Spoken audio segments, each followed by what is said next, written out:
नमस्कार दोस्तों, आप सबका स्वागत और अभिनंदन है हमारे यूट्यूब चैनल में। दोस्तों, एलपीजी को लेकर पूरे देश में बहुत ही परेशानी हो रखी है। बहुत बड़ी लंबी लाइन लग रही है। लाइन लगने के बाद भी आधे आदमी निराश होकर बिना सिलेंडर भराए हुए वापस कर लौट रहे हैं। इस में अभी थोड़ी सी राहत भरी खबर मिलने की उम्मीद है। 40 दिन के बाद अभी जो अमेरिका, इजराइल और ईरान का युद्ध थम गया है। अमेरिकी, इजराइल और ईरान के 14 दिन हमले रोकने पर राजी होमोर्जी खुलेगा। अमेरिका और ईरान आखिर 2 सप्ताह के लिए युद्ध विराम पर सहमत हो गए। दोनों पक्ष 14 दिन तक एक दूसरे पर हमले नहीं करेंगे। साथ ही ईरान सभी देशों के लिए तत्काल हॉर्मुज और जल नमरूमध्य खोलेगा। 40 दिन से चल रहे युद्ध पूरी तरह खत्म करने के लिए शुक्रवार से पाकिस्तान की राजधानी इस्लामाबाद में बातचीत शुरू हो जाएगी। इस खबर से काफ़ी राहत मिलने की उम्मीद है कि अभी युद्ध विराम हो जाएगा, तो एलपीजी की जो सप्लाई है वो सुचारू रूप से हो सकेगी। इससे हमारे देश में एलपीजी के लिए लोग काफ़ी परेशान हैं। उनको एलपीजी नहीं मिल पा रहा है। व्यवसायियों को अपना व्यवसाय सुचारू रूप से चलाने के लिए एलपीजी की काफ़ी किल्लत है। उनको काफ़ी परेशानी हो रही है। इस परेशानी को देखते हुए ऐसा लगता है कि अब शायद एलपीजी से राहत मिल सकती है, क्योंकि अभी 40 दिन के बाद जो है इन तीनों देशों का युद्ध जो है थम चुका है।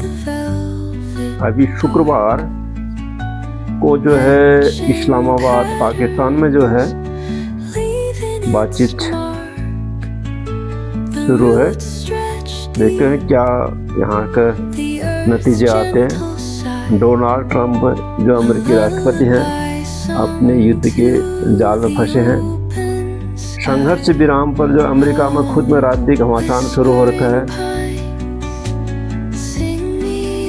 इसलिए अभी युद्ध विराम को लेकर राहत उतना ही अनिश्चितताओं से घिरा है।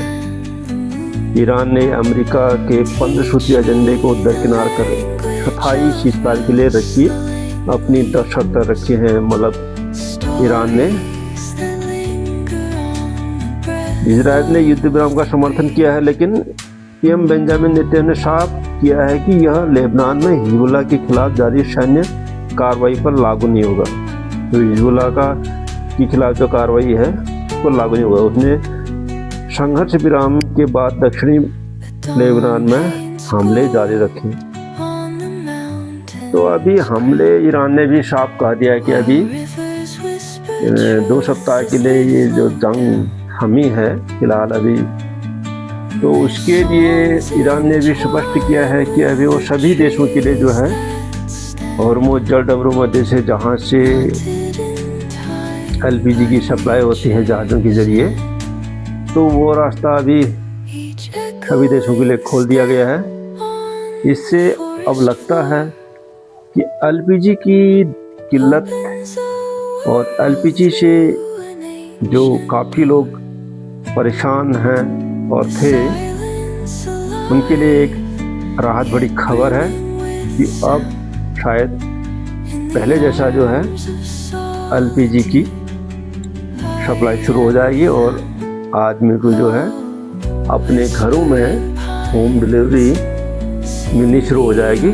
जिस प्रकार से लोग लाइनों में दिन भर खड़े रहते हैं, उसके बाद भी एलपीजी नहीं मिलती है, तो ये आम आदमी के लिए बहुत परेशानी की बात है।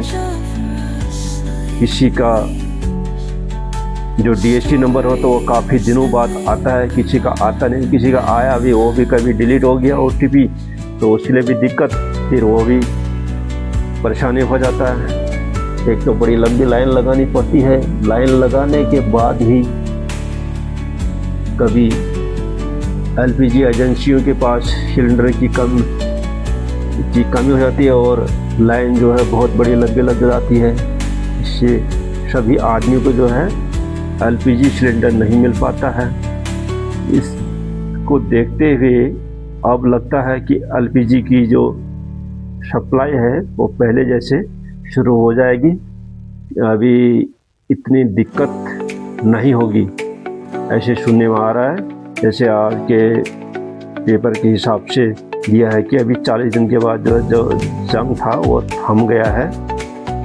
2 सप्ताह के लिए युद्ध विराम है। इसके बाद अभी लग रहा है कि अभी शांत हो जाएगा मामला।